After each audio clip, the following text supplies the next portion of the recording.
Bonjour mes frères et sœurs, que le Seigneur vous bénisse en cette journée et vous fortifie. Jérémie 31, je lis avec vous le verset 20. Éphraïm est-il donc pour moi un fils chéri, un enfant qui fait mon plaisir, pour que chaque fois que je parle contre lui, son souvenir reste si fort en moi. C'est que je suis profondément bouleversé quand il est question de lui, je ressens beaucoup de compassion pour lui, déclare l'Éternel. Parole de Dieu, parole prononcée par Dieu. Ce chapitre 31 est entre autres le chapitre de l'annonce de la nouvelle alliance, versets 31 à 34.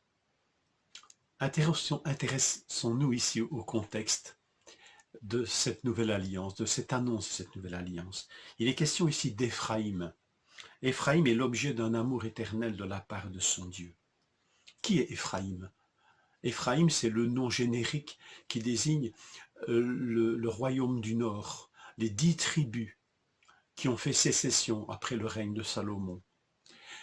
Ces 10 tribus ont mené une vie parallèle au royaume du Sud, dit de Juda, le peuple de Dieu séparé en deux,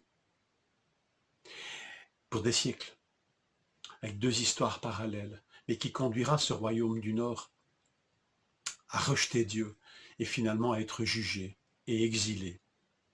C'est cette partie dont il est question ici.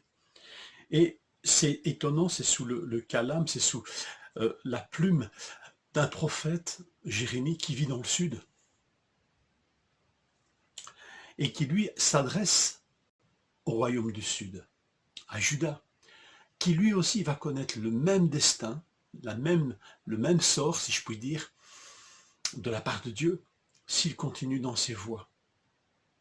Et hélas, à l'époque de Jérémie, les choses sont déjà tellement mûres que c'est ce qu'ils vont connaître.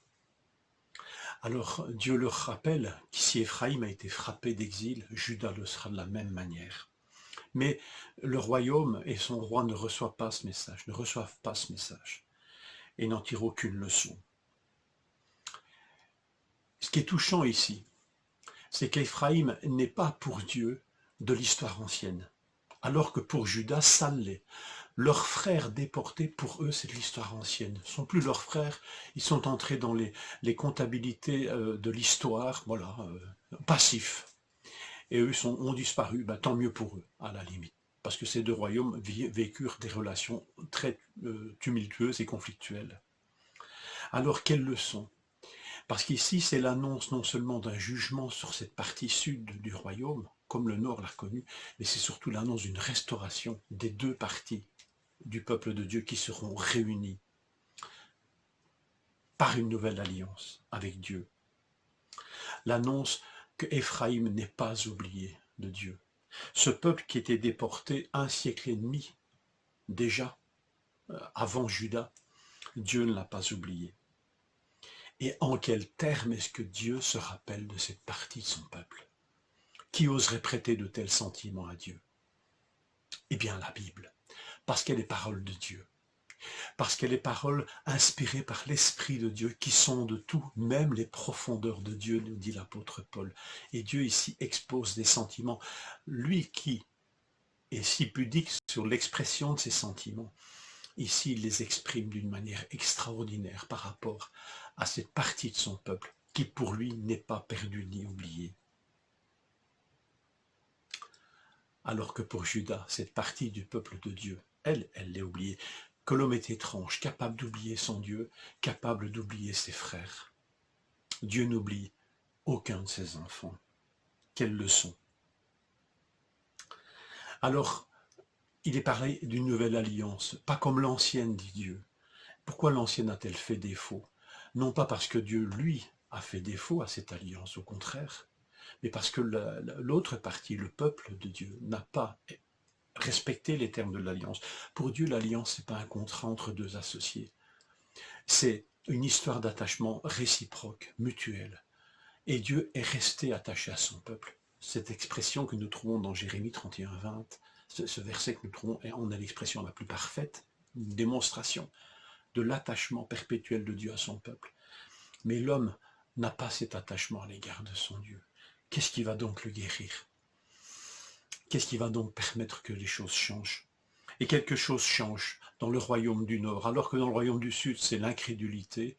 Dans les déportés du royaume du Nord, quelque chose s'est passé, c'est exprimé au verset 19. Voilà en quelque sorte ce qui se passe. Il y a un retour profond en exil vers Dieu. C'est exprimé comme ceci: je m'étais détourné, mais à présent je le regrette, éclairé sur mes fautes, je me lamente sur moi-même, je suis confus, j'ai honte, car je porte le poids de tout ce que j'ai fait dans ma jeunesse et qui n'était guère honorable.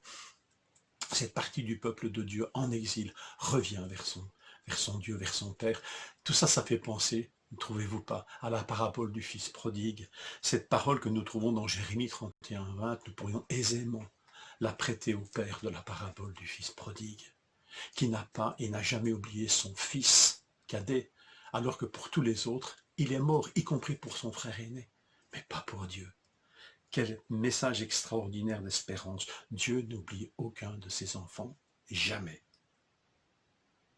Alors pour ce qui est de revenir, si le fils prodigue, il a suffi, entre guillemets, de rentrer en lui-même, de se repentir, et puis de quitter cet employeur qui n'était pas très sympa, pour le peuple de Dieu d'Éphraïm, cette partie du peuple de Dieu, ce sera autre chose que pour revenir, parce qu'ils sont prisonniers, ils ont été faits prisonniers par les Assyriens, puis par les Babyloniens, et il va falloir que Dieu renverse des puissances militaires gigantesques et en fasse surgir d'autres pour que ces choses se passent et que le retour s'accomplisse.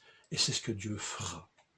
Alors voilà, les moyens que Dieu a à sa disposition sont immenses, mais ils sont au service de son amour et de son pardon. Parce que la nouvelle alliance, elle sera basée sur cet attachement. Mais alors, étonnamment, cet attachement sera vraiment mutuel. Le peuple s'attachera à Dieu. Et Dieu, lui, dit ceci: je pardonnerai leurs fautes et je ne me souviendrai plus de leurs péchés. Béni soit le Seigneur de qui il est. Que ces paroles puissent nous encourager, nous rappeler combien le Seigneur est attaché à chacun de ses enfants. Bonne journée.